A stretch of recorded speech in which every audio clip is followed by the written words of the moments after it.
How to redeem promo code in Duolingo. So if you want to redeem promo code in Duolingo, then you can open up your Duolingo application. So I'll be here with my browser. You can open up in your browser or in your application. Once you're here, now what you need to do is you just need to simply go with the upper right or the upper side where you will have the blue color icon. Right, simply tap on it. And here you will have go to shop option. Tap on go to shop and you will get this kind of interface. Right.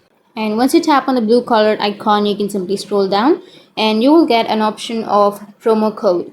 So under that promo code, you will have redeem option. Simply tap on redeem and it will take you to redeem a promo code page where you just need to simply enter the code, the gift code, and simply tap on apply, which will be on the middle of your screen. And in that way, you'll be able to redeem your promo code in Duolingo. So that's it. And if you have any questions, feel free to comment below. Thanks for watching.